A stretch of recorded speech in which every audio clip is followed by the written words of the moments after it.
আসসালামু আলাইকুম। কেমন আছেন সবাই? আশা করি আল্লাহর রহমতে সবাই ভালো আছেন। আলহামদুলিল্লাহ, আমরাও আল্লাহর অশেষ রহমতে ভালো আছি। আজ শুক্রবার, এটা আমার প্রথম ব্লগ। জানি না আপনাদের কাছে কতটা ভালো লাগবে, তবে আশা করছি একটু হলেও ভালো লাগবে। যদি ভালো লাগে তবে একটা লাইক দিয়ে দিন, যাতে করে পরবর্তীতে ভিডিও করার উৎসাহ পাই। এই তো আমি দুপুরের জন্য রান্না করছি। দুপুরের জন্য ঢেঁড়স ভাজি করছি আর লাউ দিয়ে মুরগির মাংস রান্না করব।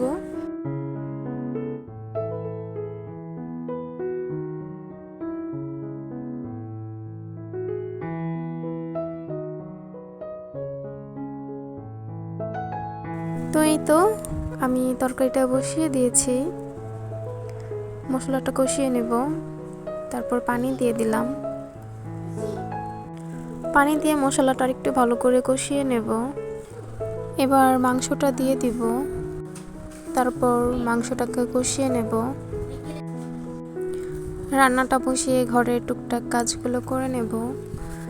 এভাবে রান্না বসানোর সাথে সাথে কাজগুলো করলে, ঘরের টুকটাক কাজগুলো করলে সময়টা একটু বেশি পাওয়া যায়।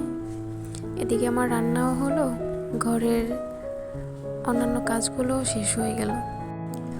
আমার ঘরটা খুব ছোট, বেশি তেমন একটা কাজ নেই, যেমন ঘর গোছানো, বেশি জিনিসপত্র পরিষ্কার করা, মোছা ধোয়া, তেমন একটা কাজ নেই।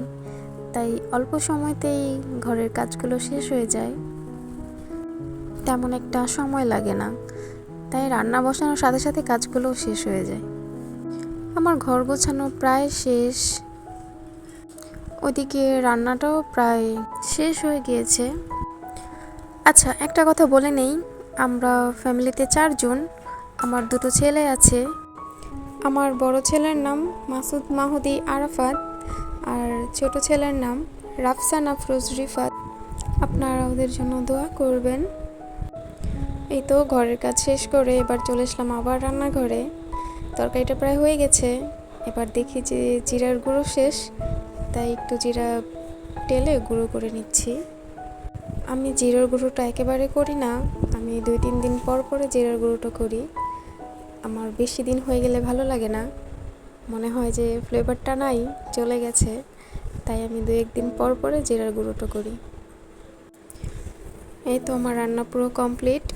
এবার গোসল করব, তারপর নামাজ পড়ব। এই তো আমার ছেলে দিকে নামাজ পড়ছে।